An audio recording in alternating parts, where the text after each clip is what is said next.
The route from Carson City to Lake Tahoe presented here follows the original Johnson Cutoff, pioneered circa 1852.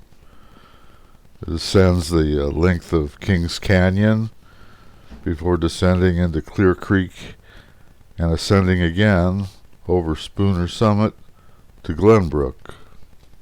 We had heard a world of talk about the marvelous beauty of Lake Tahoe, and finally curiosity drove us thither to see it.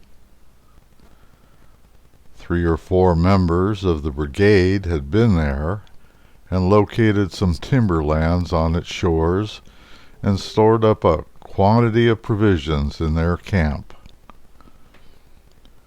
We strapped a couple of blankets on our shoulders and took an axe apiece and started, for we intended to take up a wood ranch or so ourselves and become wealthy. We were on foot. The reader will find it advantageous to go horseback.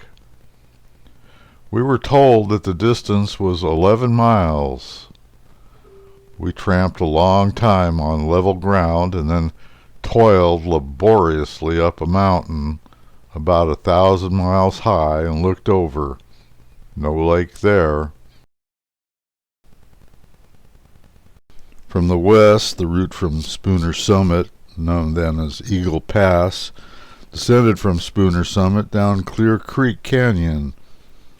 The trail then continues up a steep valley to the north and exits Clear Creek drainage through a low pass into Kings Canyon, and then descending to Eagle Station at approximately 5th and Thompson Street in Carson City. At the time of the General Land Office surveys, the Kings Canyon Toll Road was under construction and likely overlaid a significant part of the existing Johnson Trail in Kings Canyon.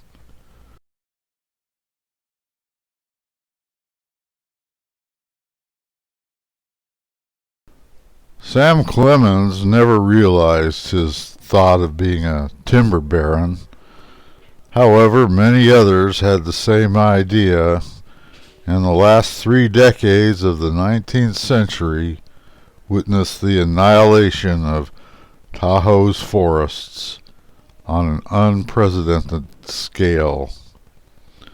With the final act of logging mainly for pulpwood, the voracious consumption of timber had left an expanse of devastation over the entire watershed.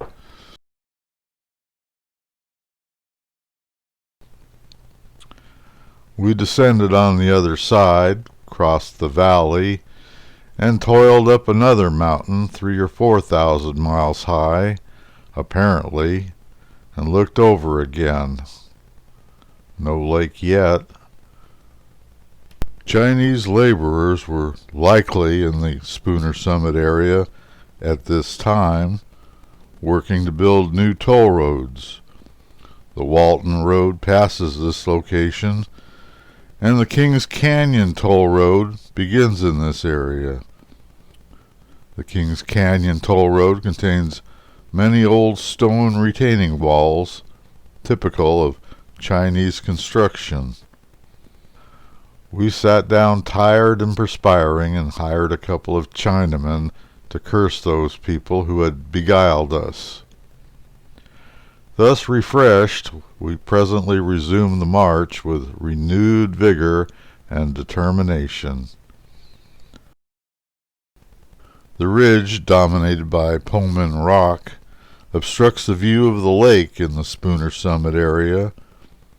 The lake becomes visible only when well down Glenbrook Canyon, very near the lake. We plodded on 2 or 3 hours longer, and at last the lake burst upon us. A noble sheet of blue water lifted 6,300 feet above the level of the sea, and walled in by a rim of snow-clad mountain peaks that towered aloft full 3,000 feet higher still. It was a vast oval, and one would have to use up 80 or 100 good miles in traveling around it. As it lay there with the shadows of the mountains brilliantly photographed upon its still surface, I thought it must surely be the fairest picture the whole earth affords.